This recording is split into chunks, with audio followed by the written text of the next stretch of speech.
YPK es presentado por Unicop, Central Nacional de Cooperativas, con los auspicios de Drelisman Abogados, Pretor, CMS, declaramos victoria a la incertidumbre, Unión, SRL, una empresa orgullosa de su pasado, su presente y apasionada por su futuro, ECOP, cultivando lazos de confianza, con el apoyo de Metiri, Soluciones de Recursos Humanos, y GDM, Gestión de Mantenimiento, un programa de BDO, Auditores y Consultores y Capital Humano. Construimos vínculos.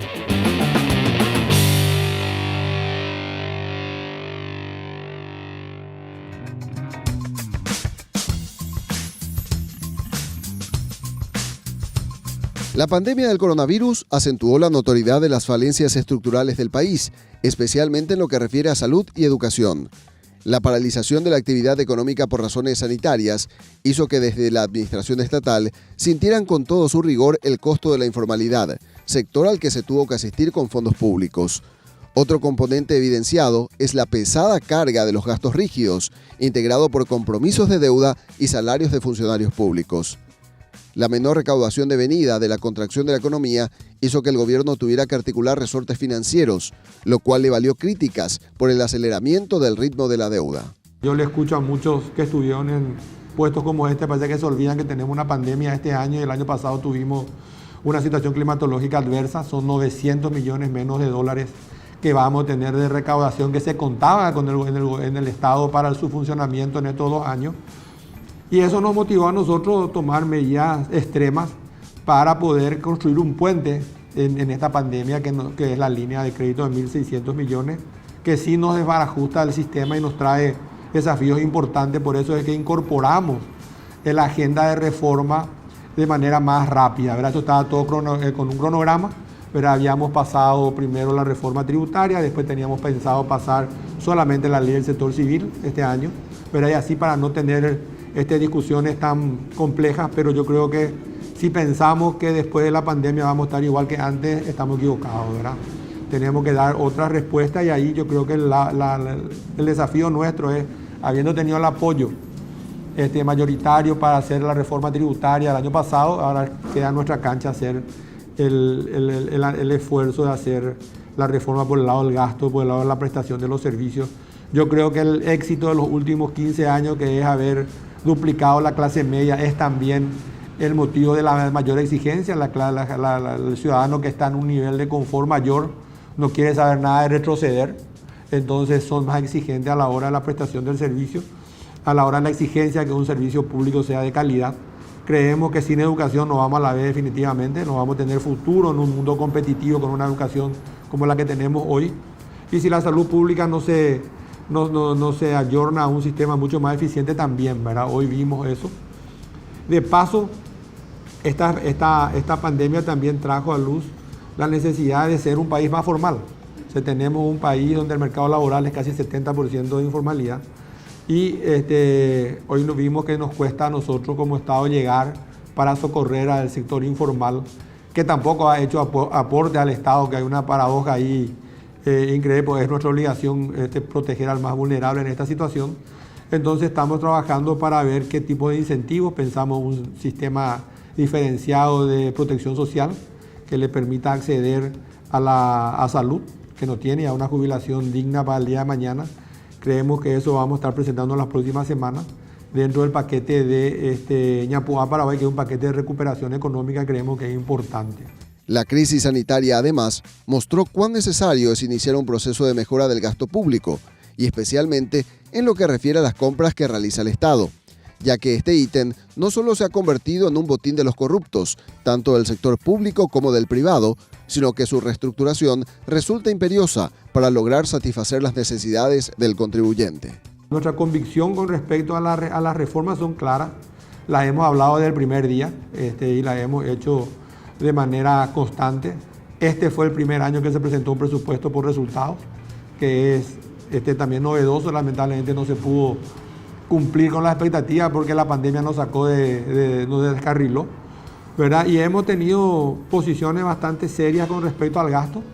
¿verdad? Lo que nos vale seguramente a un poco cariño del sector público, ¿verdad? Pero tenemos que entender de que son reformas que son necesarias, absolutamente reclamadas por la gente, que es la que al final paga los impuestos, ¿verdad? Hoy presentamos Reestructurar para Crecer. Hoy en YTPK visitamos el despacho del ministro de Hacienda, Benigno López, para conocer sus planes de reforma y modernización de la gestión pública. Paraguay, así como el resto del mundo, ha resentido con dureza el brote pandémico de COVID-19. Si bien los números al cierre del año serán recesivos, el balance resultaría un tanto mejor respecto a países de la región, según refiere el ministro López. Fíjate nomás que así como estamos, si uno sale del microclima, porque acá parece que todo está demasiado mal, pero vos salís del microclima y te ves que Paraguay es el país menos afectado por la pandemia, va a caer alrededor del 3%, 3,5%, la región va a estar alrededor del 9%, ¿verdad? O sea, quiere decir que afuera nos ven de una manera, hacen un análisis diferente a los nuestros. El año que viene vamos a tener un año de recuperación y rebote de 4 o 5, ¿verdad?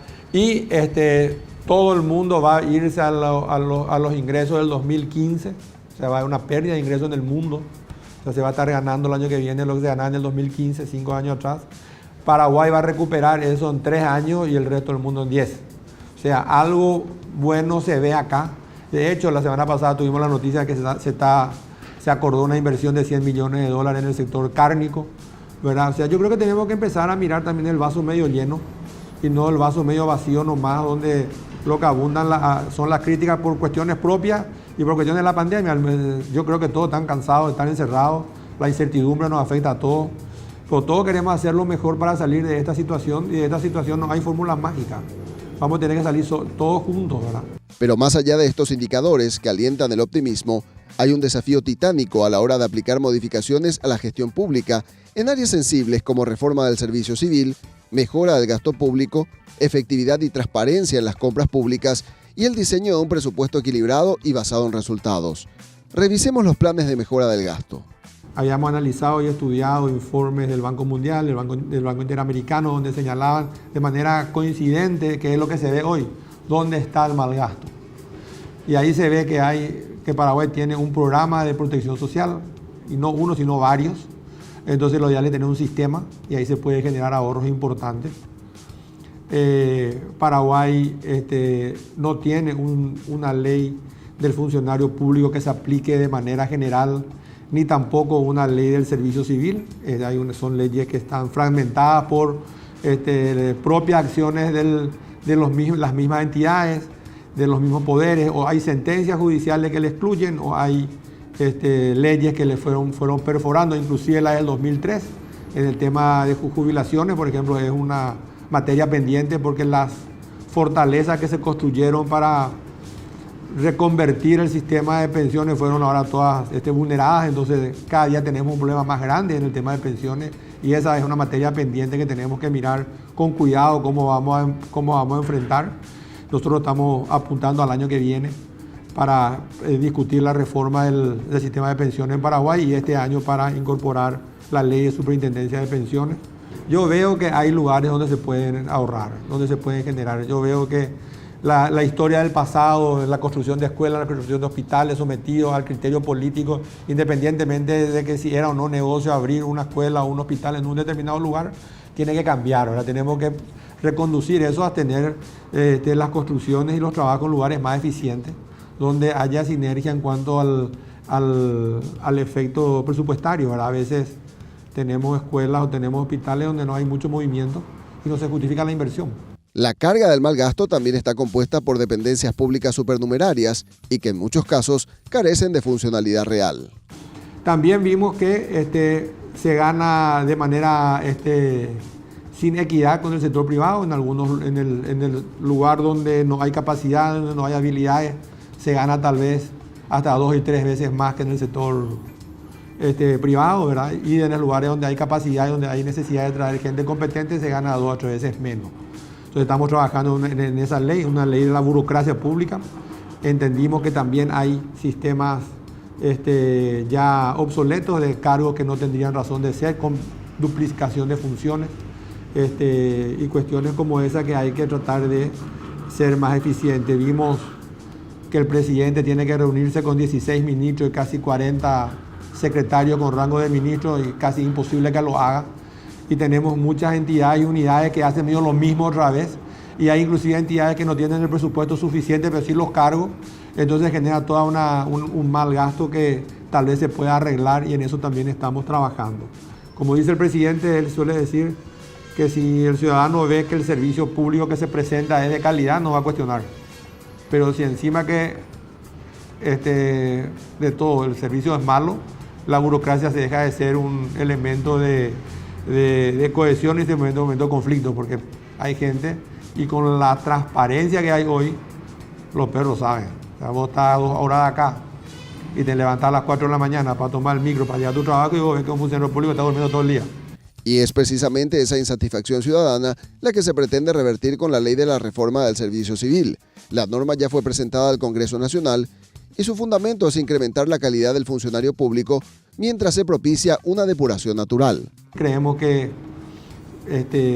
tenemos que ganar la batalla con los jubilados que se van a ir retirando y tener la posibilidad de que ingresen ya con unas nuevas reglas, de acuerdo a los números. Si uno mira todo el paquete, son 100.000 funcionarios en total, de los 300.000 entre médicos, docentes, fuerzas de seguridad, personal administrativo que se van a ir jubilando en los próximos 10 años.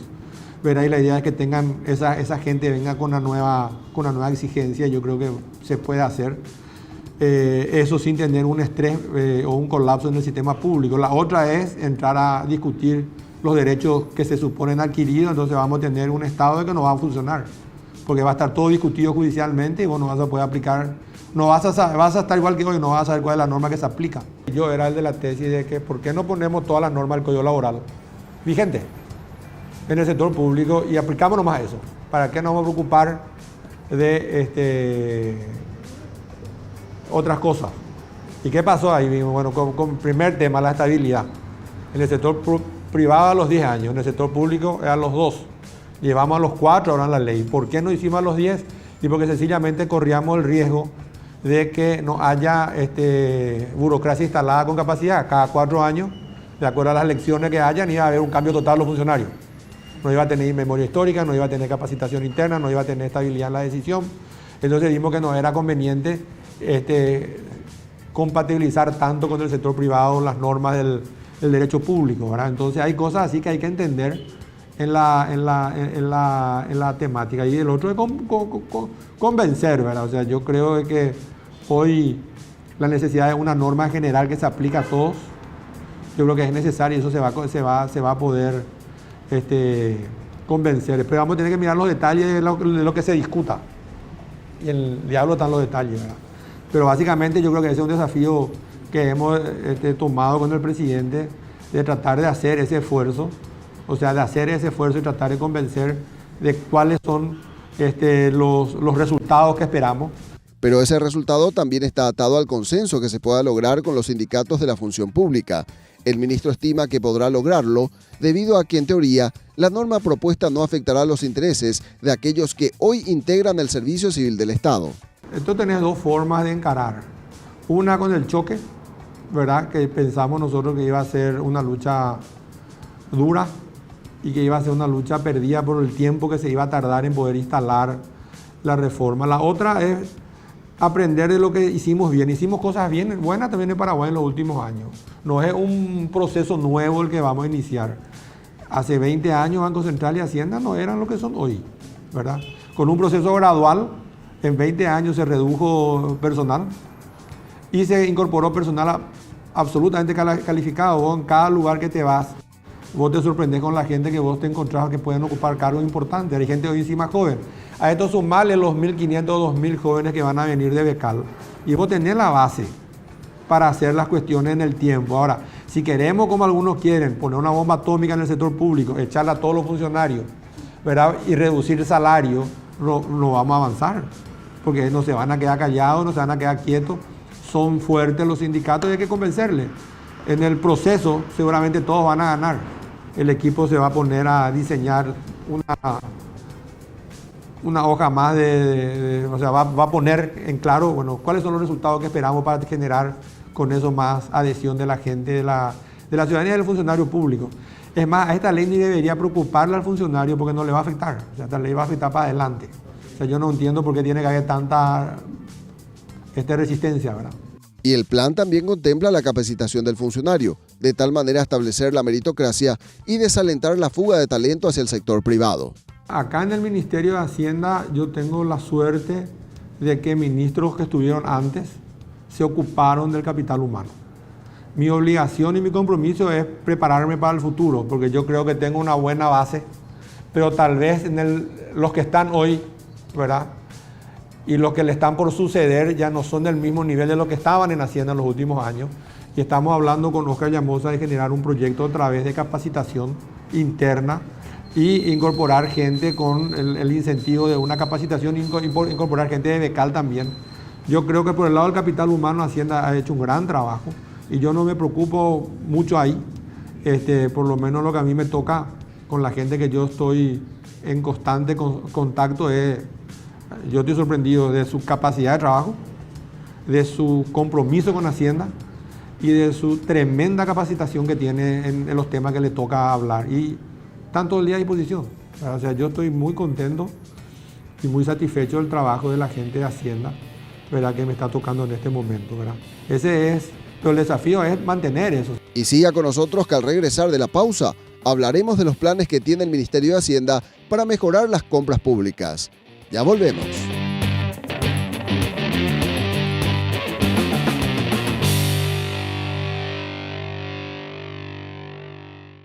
Sumamos valor, sumamos al desarrollo productivo de nuestra región y del país, porque producimos de manera eficiente, responsable y segura. Sumamos al cuidado del medio ambiente, porque aprovechamos racionalmente, mejoramos, conservamos y restauramos los recursos naturales. Sumamos al desarrollo social, mediante la educación en valores de nuestros jóvenes y niños, que crecen con una cultura de producción, conservación y sentido de pertenencia. Sumamos al desarrollo de la comunidad a través de accesos a educación, trabajo, salud, recreación sana y calidad de vida. Sumamos valor a todo lo que hacemos, porque hoy producimos sosteniblemente y preservamos nuestra tierra para que mañana sigamos produciendo más y mejor. Bolsa Verde, rentable, ambientalmente sostenible y socialmente transformadora.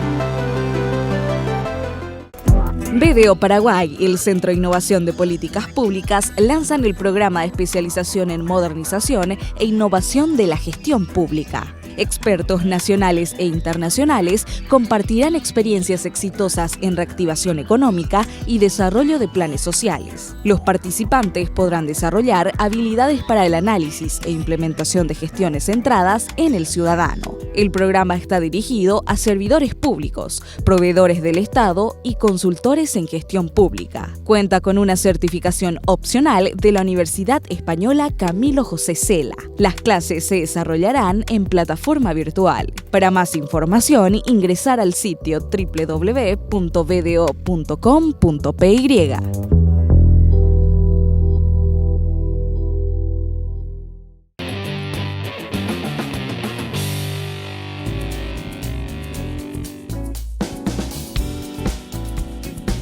Un estudio publicado a inicios de este año por el Banco Interamericano de Desarrollo ubicó al Paraguay entre los países de América Latina y el Caribe con el peor gasto público. Según el organismo multilateral, Paraguay malgasta el equivalente al 3,9% de su Producto Interno Bruto, es decir, se tiran por la borda alrededor de 1.560 millones de dólares al año. Desde el Ministerio de Hacienda aseguran estar trabajando en una propuesta de mejora, especialmente en uno de los ítems que más desangra al erario. Un mal uso de los recursos en el sistema de compras públicas. Estamos trabajando en la ley, teníamos pensado presentarla en el primer trimestre del año que viene, pero el presidente ordenó, con los hechos que pasaron cuando más necesitamos de la ley, ordenó que se adelante, terminamos el primer borrador y probablemente a fines de septiembre, principio de octubre, estaremos presentando una nueva ley del sistema de compras públicas. Según el ministro, la intención es ordenar la casa para alentar las inversiones y consideraron que este era el mejor momento para iniciar el proceso.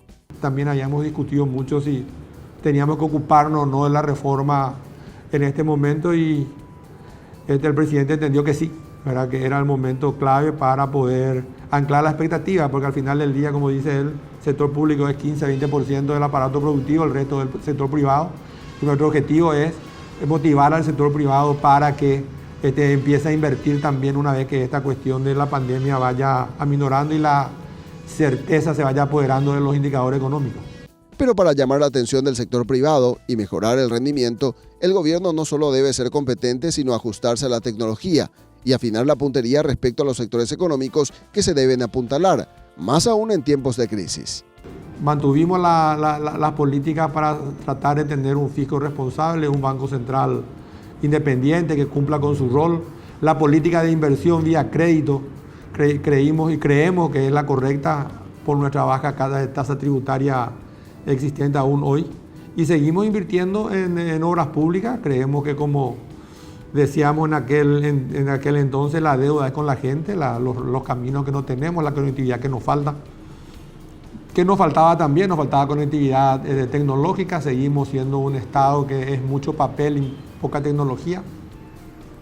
Generamos un préstamo con el Banco Interamericano para una agenda digital importante y que nos lleve al ciudadano digital, que va a traer una transparencia enorme en el sector público.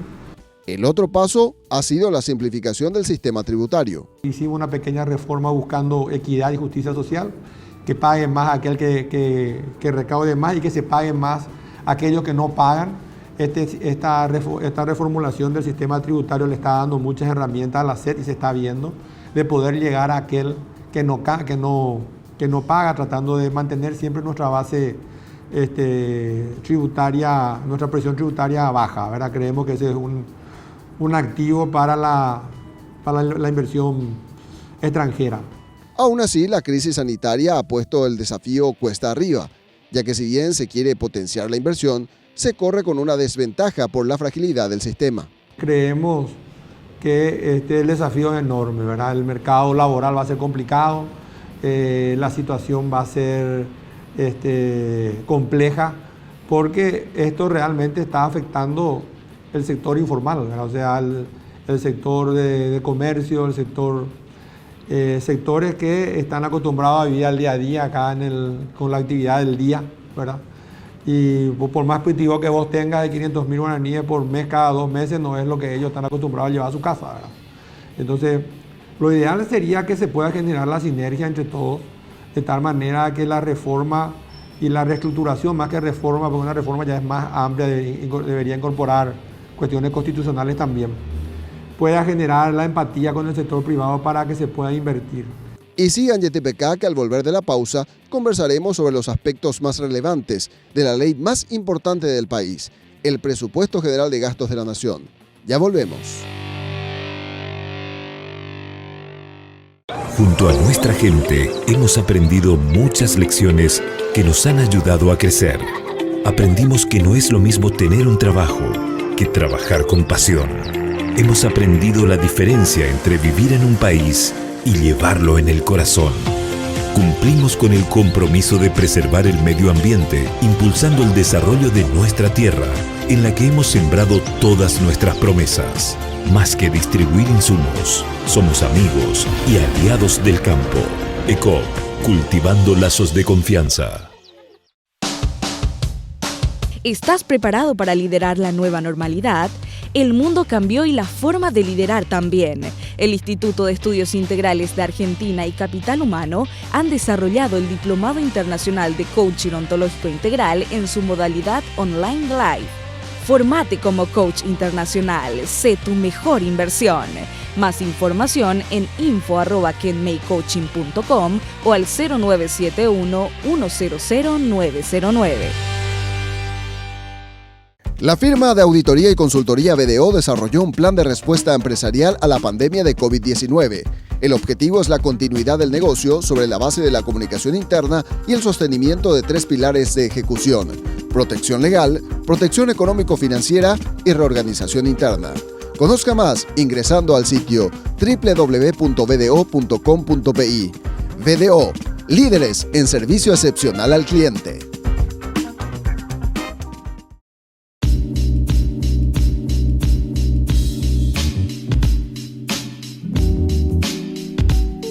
A inicios del mes de septiembre, el Poder Ejecutivo entregó al Congreso Nacional su proyecto de presupuesto general de gastos para el próximo año. Si bien el ministro confía en la racionalidad en su tratamiento, entiende que para lograr una ley satisfactoria se requiere un compromiso bien amplio. Yo creo que a la hora de la discusión presupuestaria, por más que el presupuesto sea presentado por el presidente de la República, pareciera que es el presupuesto del ministro de Hacienda. Entonces el Ministerio de Hacienda está solo en la discusión, con todos, porque todos se van a reclamar recursos que no hay, ¿verdad? Porque cada uno, yo creo que con buena intención, mira su presupuesto, y para cada ministro, para cada presidente, ente su presupuesto es lo más importante. Pues vos tenés acá una mesa donde vos tenés X cantidad de recursos que tenés que repartir de la manera más eficiente posible para cumplir el rol para el cual fuiste electo como presidente de la República y como ministro de Hacienda. Y ese es un ejercicio que queda como que es una idea del ministerio, y el ministerio siempre está solo. O sea, las huelgas vienen acá, los reclamos vienen en esa ventana, y parece que todo el mundo se desentiende del presupuesto. Este no es mi presupuesto, yo presenté otro. Pues la verdad es que no hay espacio para generar ingresos mágicos. O sea, nosotros tenemos sobre todo para el año que viene, y ojalá que no, pero tal vez para el siguiente, vamos a tener que ser muy responsables a la hora de gastar, de tal manera de tal manera poder alinear las expectativas. Y va a ser clave el acompañamiento. En la medida que el Ministerio de Hacienda no se lo vea tan solo, va a tener mayor fuerza a la hora de presentar su propuesta, ¿verdad? Nosotros empezamos de mañana las discusiones y vamos a ver cómo se dan, pero así es la gimnasia normal, ¿verdad? Es la atribución constitucional también que tienen los congresistas de ver y darle su impronta, pero hay una realidad: el presupuesto es uno solo, los ingresos esperados son los mismos, entonces tal vez puedan haber otros redireccionamientos, pero lo que nos va a haber es esto mismo más algo. No hay forma de generar eso sin alterar la fiscalidad. Esto fue Reestructurar para Crecer. Siga con nosotros que al regresar de la pausa hablaremos con expertos de Perú sobre cómo hicieron en ese país para poner en práctica un proceso de mejora de la gestión pública. Ya volvemos.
Ya escuchamos antes lo que expresaba el ministro de Hacienda, Benigno López, respecto al planteamiento que es de nuestro programa YTPK en esta edición: la reforma y la modernización de la gestión pública. Hay muchos desafíos por delante, varios de ellos ya iniciados por el Poder Ejecutivo, de acuerdo a lo que decía el principal referente en este proceso de reestructuración, como bien él lo señalaba. Y ahora queremos recoger experiencias de países vecinos y de gente que no solamente conoce desde el punto de vista conceptual, sino que formó parte en el hacer de esta iniciativa. Y es el caso de las personas que nos acompañan en este segmento de YTPK.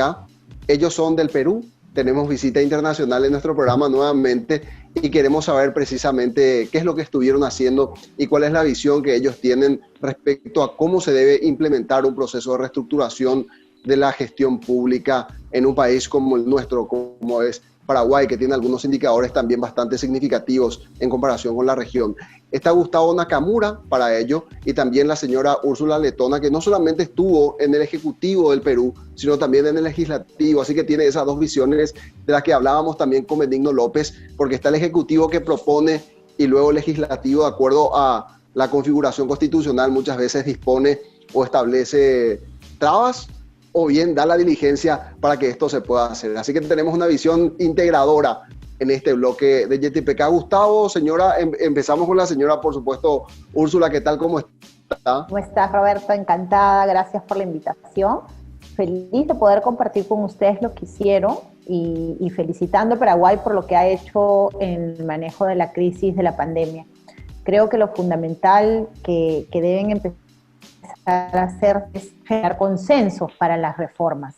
Las reformas, como tú has dicho, que busquen un Estado eficiente, un Estado eficaz, en primer término, y escuché al ministro, y sé que están emprendiendo la reforma del servicio civil. La reforma del servicio civil que les permita contar con gente, con recursos humanos, para emprender e implementar, pero sobre todo corregir las políticas públicas. Esa es una reforma fundamental.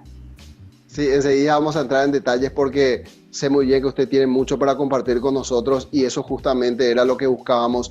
Gustavo, quiero saludarte, muchas gracias una vez más aquí en YTPK. Muchas gracias a ustedes por entrevistarme, con gusto de poder compartir. Y allí voy directamente a la primera consulta con la señora Úrsula.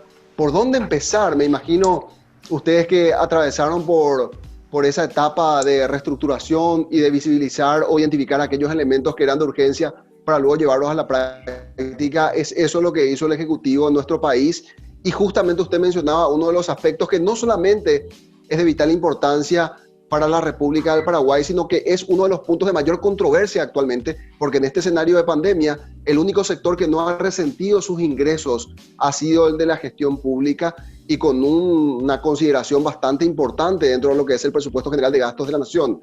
Así que se le decía al ministro, es cierto que hay un volumen importante de funcionarios públicos, muchos de ellos quizá no están haciendo el trabajo como corresponde, pero aún así esa erogación se hace mes tras mes. ¿Cómo llevar a la práctica un proceso de reforma del servicio civil de un gobierno, señora Úrsula? Creo que lo principal es, sobre la base del consenso que entiendo que hay entre el Poder Legislativo y el Poder Ejecutivo, la reforma del servicio civil que se implemente tiene que tener como norte primero cualquier nivel de gobierno, es decir, que se puede implementar en un ministerio o en una gobernación, y en segundo lugar, el criterio de especialidad. Tenemos que, igual como en Perú o cualquier parte de Sudamérica, tenemos ministerios que tienen especialidades. Y ahí es donde tenemos que hacer el trabajo de formación, capacitación y transferencia de capacidades. Esa es la reforma fundamental para que se sostengan las otras. Del otro lado del poder ejecutivo, creo que la contraparte, y lo señalábamos en los previos, es la actividad privada. Cómo hacemos esa sinergia entre los privados y el servicio civil para que el servicio civil entienda que tiene que promover inversión, que tiene que generar obras, que tiene que aprobar presupuestos para que justamente mejoremos la calidad de vida de los ciudadanos. Creo que esos dos temas van de la mano para poder organizar mejor el Estado, reducir la actividad estatal por parte del Estado y dejar en manos de los privados aquellos que hacen bien y tener un rol subsidiario respecto de la actividad privada. El Estado debe reservarse para sí actividades donde los privados no entran y dejar que sean los privados que tienen la especialidad debidamente atendidos por un servicio civil eficiente los que generen riqueza. Y allí se plantea una disyuntiva muy interesante que lo reconocía en la entrevista el propio ministro de Hacienda, porque por un lado, dice él, existen sectores del funcionariado público que ganan hasta 3 veces más de aquellos que están en el sector privado, pero no son los más competentes. Y aquellos que son los más competentes ganan 3 veces menos respecto a lo que podrían ganar en el sector privado. Y se da ese desajuste que muchas veces es propiciado más bien por la corrupción o por el prebendarismo, más que por una cuestión institucional. Y allí está el factor capacitación, Gustavo, que sé que es tu área de competencia, y decía el ministro, nosotros lo que buscamos con este proceso de reestructuración o de mejora es capacitar al funcionariado público, aquel que va a prestar sus servicios de aquí adelante, en concordancia con esta ley, que lo que básicamente pretende es una decantación o una depuración del funcionariado público. ¿Cómo articular ese plan de capacitación? ¿Cómo establecer hacia qué sectores apuntalarlo, Gustavo? Sí, mira, después de lo que ha dicho Úrsula, que te ha dado el componente marco, es importante hablar cuál es el perfil, ¿no? Es importante hablar de un perfil, como se habla en las empresas, ¿no?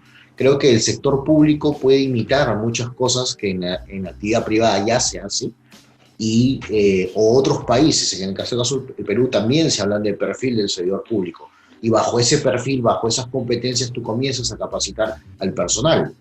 No es lo mismo capacitar a un gerente o a un subgerente que a un rango más operativo. Entonces, todo eso entra en el proceso de capacitación y en el perfil que vas a trabajar con ellos, ¿no? Yo lo diría primero, el primer punto es el perfil. Para mí el perfil es importantísimo y a partir de ahí desarrollas toda una malla de trabajo y de competencias y de currícula que puedas capacitar. Sobre el punto que también había manifestado y he dicho que bajaba varios ejes, ¿verdad? Uno, el tema de la reforma fiscal, ¿verdad? Que se viene haciendo.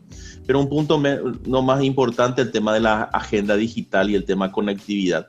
Sobre ese punto, Perú, ¿qué ha hecho ahí en forma puntual sobre todo lo que es agenda digital? Bueno, Perú ya inició un proceso de digitalización de la gestión pública. Todos los ministerios y entidades que conforman la administración pública tienen ya el expediente digital en lugar de solo el expediente físico. Hemos iniciado la transformación digital en televisión. Hemos también integrado la fibra óptica. Sin embargo, estas actividades siempre han estado reservadas al desarrollo de la actividad privada. Lo que hicimos en el marco de esta reforma que tú decías, económica, financiera, lo que hicimos fue entregar a los privados, propiciar todo un marco de asociación pública-privada, donde en determinados puntos, como es la modernización y la digitalización, el Estado era aliado de los privados para que se desarrollen proyectos. Ahí la experiencia más exitosa es la que ha hecho la OCDE, este Club de Buenas Prácticas de Política Pública, para incentivar asociaciones público-privados, obras por impuestos y otros mecanismos que permitan a los privados entrar a cerrar brecha de infraestructura, brecha digital, y de esta forma ser más eficiente. Yo tengo una consulta respecto a lo que mencionaba Gustavo, ¿no? De primero definir el perfil del servidor público, ¿no? Y hoy entendiendo, o en este cambio de denominación, ¿no? Una cosa es un funcionario público y otra muy distinta es un servidor público, que debiera tener vocación de servicio, que debiera tener aptitudes y actitudes que le permitan a alguien servir en el Estado para la gente, evidentemente. Pero en la experiencia que han tenido en Perú, ¿no? Yo lo primero que me imagino es, en esto de establecer los perfiles, evidentemente debiera ocurrir una cierta depuración de gente que no tiene esta vocación de servicio. Si ustedes lo han planteado, ¿cuáles son las experiencias que han tenido con respecto a esto? Mira, o sea, en general esta es una ley que ha empezado y se ha ido implementando, ¿no? Y como todo proceso es perfectible, ¿no? Creo que todavía nos falta bastante. Hay cosas que han ido mejorando, ha habido mejor talento en la gestión pública. Ahí Úrsula es un caso, ejemplo, ¿no? Que hay gente que preparada, que viene de la actividad privada, ha comenzado a migrar a la actividad pública. A diferencia del Paraguay, es interesante que en la actividad privada tú ganas más en el lado público. Hablo de los altos mandos, ¿sí? Entonces, poco a poco, cada vez personas del sector privado están interesados en el sector público y ha comenzado a haber una transferencia de buenas capacidades. También es cierto que hay gente capaz del sector público que ha comenzado a escalar en este proceso. Y sí es cierto que hay gente que se ha ido, ¿no? Si quieres, yo lo llamo un poco para lo que me ha tocado a mí en el sector de educación. Por ejemplo, la reforma magisterial trajo como consecuencia que hay profesores que van a salir del sistema porque no aprueban sus nombramientos o no aprueban sus escalas, y la ley es clarísima, ¿no? Pasas un proceso, no llegas, como se dice, hasta luego, ¿no? O sea, no tienes otra opción. por más que tengas alguna opción de poder mejorar, pero ya hay todo un reglamento sobre ello y hay una depuración natural que se va dando. Creo que nuestro Gantt, la brecha que hemos evidenciado es el acceso al servicio público. Nosotros hemos implementado ya procesos de concursos públicos de méritos para acceder a un cargo público, para un poco lo que decías tú, Roberto, acabar con el tarjetazo, el amiguismo, y buscar que la gente que acceda al servicio público sea gente capaz, que cumpla justamente con esos perfiles de los que hablaba Gustavo. En esta primera etapa, ese acceso vía concursos públicos se ha dado respecto de los cargos técnicos que son comunes a toda la organización del Estado. Por ejemplo, el director general de administración, que puede ser el director general de administración en un ministerio, en una municipalidad. Entonces, se hizo una escuela, se los formó, y luego de eso los que clasificaban, los que pasaban los exámenes, recién ingresaban a la carrera pública. Y en la práctica esto está lejos de ser una realidad. O si es que lo invocan, a la norma me refiero, termina siempre encontrándose esa válvula de ajuste para beneficiar a aquel que yo quería que ingrese y que no necesariamente es el más capaz. ¿Pasa por un proceso de transformación cultural o eso es un concepto demasiado amplio y de difícil implementación? ¿O existen elementos que hacen de que esa norma, que es perfecta en su planteamiento, termine ejecutándose también con cierto grado de perfección, por lo menos lo más cercano a lo que establece el papel? A nosotros nos sirvió mucho la Ley de Transparencia y Acceso a la Información, porque permitió que la ciudadanía entre a vigilar. Entonces, si tú tienes unos términos de referencia, que es lo que nosotros decimos, el perfil que debe cumplir un director general de administración, y la norma dice que esos son los requisitos: maestría, estudios dentro del tercio superior, experiencia no menor a 10 años, entonces es ahí donde el poder ciudadano, al abrir nosotros la administración pública mediante esta ley de transparencia y acceso a la información, han hecho el match para que no pueda seguir sucediendo lo del amiguismo. Sin mentir, también se reservó un porcentaje de cargos de confianza, donde el funcionario público que viene y tiene a alguien de su confianza que no cumple estos requisitos, tiene una cuota dentro de su cuadro de asignación de personal para colocar a esa gente que él considera fundamental, premiar la confianza. Pero básicamente lo que hicimos fue abrir la administración pública vía esta ley de transparencia, que hace que cualquier persona sin expresión de causa pueda decir por qué contrataron a Úrsula Letona si Úrsula Letona no cumplía los requisitos. Y eso nos sirvió muchísimo porque la prensa y el poder ciudadano ha sido un fiscalizador en esa materia. Definitivamente en un cargo público, un servidor público, hay puestos y hay puestos, ¿no? O sea, vamos a poner en claro, si nosotros queremos que los viceministros o los asesores del ministerio sea gente por concurso público, es un poco complicado, porque es un puesto de confianza, como decía Úrsula. Usualmente una autoridad de esa magnitud llega con un equipo de confianza para poder trabajar. Pero eso no es un ministerio. Hacia abajo hay mucha gente, en una gobernación hay mucha gente, ¿no? Y creo que todavía falta bastante por trabajar en el Perú. En el Perú creo que Lima ha mejorado mucho. Lamentablemente nosotros somos un país, afortunadamente y lamentablemente como lo veas, que nos falta todavía trabajar mucho las competencias en las regiones. La descentralización todavía falta muchísimo, ¿no? Nuestros municipalidades o gobiernos locales o regionales, todavía su nivel de formación es muy, muy, muy bajo, ¿no? Y hay poco interés de un limeño o de un capitalino irse a las regiones, por diversas circunstancias, ¿no? Entonces, creo que todavía es un tema por trabajar en los servidores públicos, en este caso en Perú. Sí creo que se ha avanzado bastante. Hay gente que meritocráticamente ha tomado los puestos, pero lo importante es que no se confunda, ¿no? Porque hay puestos sí de confianza y no se malinterprete esto, ¿no? Que ahora, a partir de ahora, hasta viceministros tienen que ser concursos, y eso es poco probable, ¿no? Para una gobernancia, porque incluso los partidos políticos, ¿cómo trabajarían entonces, ¿no? Todo este tema también detrás. Ahora haremos una breve pausa. Al volver, les contaremos cómo hicieron en Perú para mejorar el gasto público. Ya volvemos.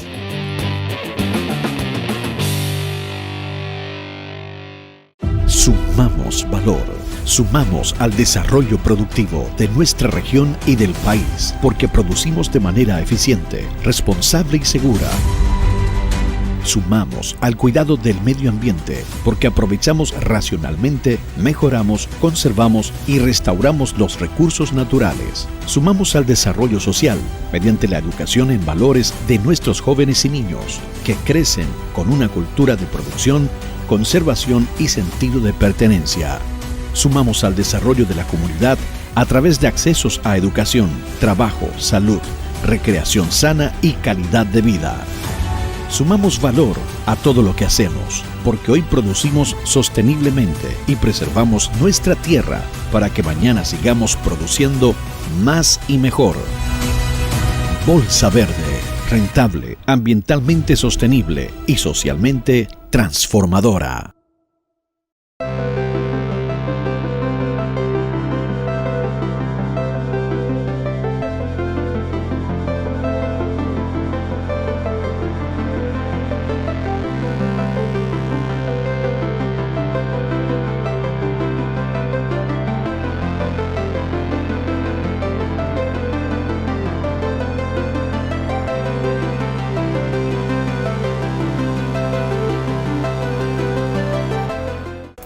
BDO Paraguay y el Centro de Innovación de Políticas Públicas lanzan el programa de especialización en modernización e innovación de la gestión pública. Expertos nacionales e internacionales compartirán experiencias exitosas en reactivación económica y desarrollo de planes sociales. Los participantes podrán desarrollar habilidades para el análisis e implementación de gestiones centradas en el ciudadano. El programa está dirigido a servidores públicos, proveedores del Estado y consultores en gestión pública. Cuenta con una certificación opcional de la Universidad Española Camilo José Cela. Las clases se desarrollarán en plataforma virtual. Para más información, ingresar al sitio www.bdo.com.py.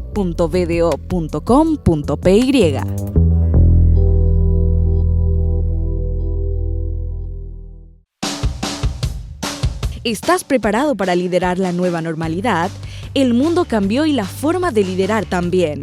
El Instituto de Estudios Integrales de Argentina y Capital Humano han desarrollado el Diplomado Internacional de Coaching Ontológico Integral en su modalidad Online Live. Formate como coach internacional. Sé tu mejor inversión.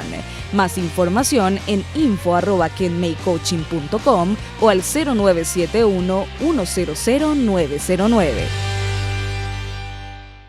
Junto a nuestra gente hemos aprendido muchas lecciones que nos han ayudado a crecer. Aprendimos que no es lo mismo tener un trabajo que trabajar con pasión. Hemos aprendido la diferencia entre vivir en un país y llevarlo en el corazón. Cumplimos con el compromiso de preservar el medio ambiente, impulsando el desarrollo de nuestra tierra, en la que hemos sembrado todas nuestras promesas. Más que distribuir insumos, somos amigos y aliados del campo. ECOP, cultivando lazos de confianza.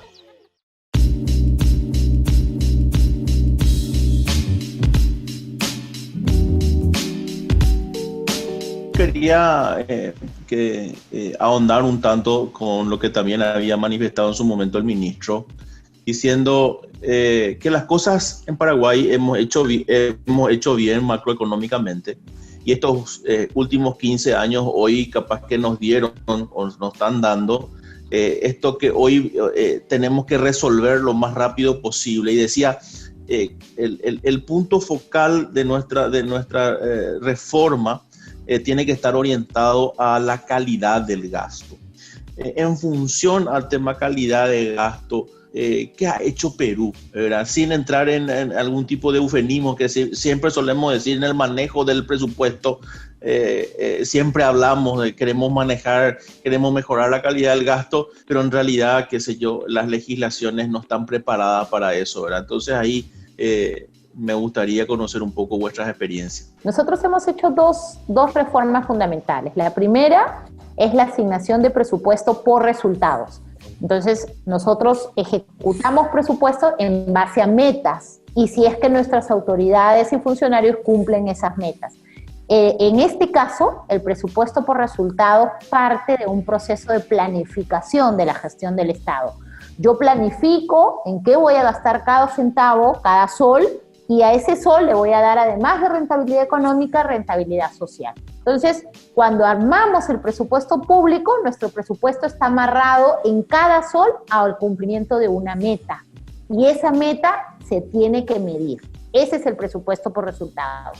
Y el segundo tema son las transferencias condicionadas. Nosotros a nuestras autoridades le ponemos requisitos que tienen que cumplir y que tienen que atender determinados temas que el gobierno nacional considera importantes. Por ejemplo, en salud, anemia y desnutrición. Por ejemplo, en educación, la prueba PISA, factores de medición efectivos que nos permiten hacer esas transferencias adicionales al presupuesto público a aquellos gobiernos subnacionales que son eficientes en el gasto. Esas dos reformas de presupuesto por resultados y transferencias condicionadas han evidenciado que el sistema de incentivos mejora la gestión pública. Le permite al funcionario tener claro cuál es la meta a cumplir, tener claro cuándo va a recibir recursos adicionales y de esta forma incentiva el accionar, le da impulso y hace que haya una sana competencia entre los gobiernos subnacionales por los recursos. Creo que en ambos casos han sido dos de las reformas fundamentales del gasto público que ha habido en nuestro país, y una tercera que podría mencionarse es la reducción del gasto en recursos humanos.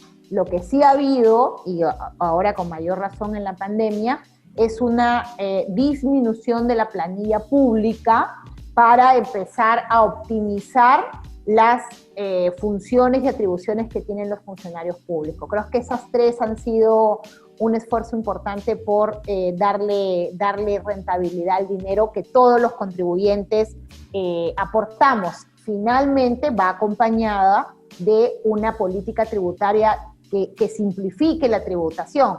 Teníamos 16 impuestos, los reducimos a 4, eso mejoró recaudación fiscal, pero también mejoró la presión tributaria, con lo cual empezamos a tener mayor flujo de dinero, que también nos permitió reducir tasas de informalidad que lamentablemente hoy día están muy parecidas a Paraguay. Tenemos más del 70% de la actividad económica bajo informalidad. Escuchando esto tengo como una pequeña reflexión, ¿no? Porque a veces nosotros nos dedicamos mucho al sector privado, y en el sector privado hay reglas, y una de las reglas es que no puede haber monopolios, ¿no? Para que la economía fluya mejor. Pero en el caso del Estado sí es un monopolio, y cuando debiéramos tener un Estado que monopólicamente nos aporta todas las cosas que tiene que aportar a la sociedad, debiera ser la mejor gestión, con la mejor eficiencia, y eso va a servir para que vengan más inversiones y que se construyan mejores países, ¿no? Y muchas veces los que estamos de este lado del sector privado, y que muchas veces tampoco queremos como participar demasiado en política, nos quedamos con esta gran duda siempre, ¿no? De más allá de las orientaciones o las miradas, cómo podemos construir un Estado más eficiente, que sea más transparente, que utilice sus recursos humanos y que sean los mejores pagados, porque van a ser los que realmente van a construir un país mejor, ¿no? Y cómo lograr eso, creo que parte de lo que escuchamos en el ministro y lo que estamos escuchando aquí de nuestros amigos del Perú nos ratifica que este es el camino para lograrlo. Tengo un tema que no quiero dejar colgado porque un punto focal, el tema de compras públicas. Entonces, si podemos hablar algo de compras públicas, también me gustaría dentro de calidad del gasto. Sí, con la reflexión que hizo Sebastián, porque Sebastián dice, oye, ya, el Estado en este monopolio de la gestión pública, ¿por qué no puede comprar bien?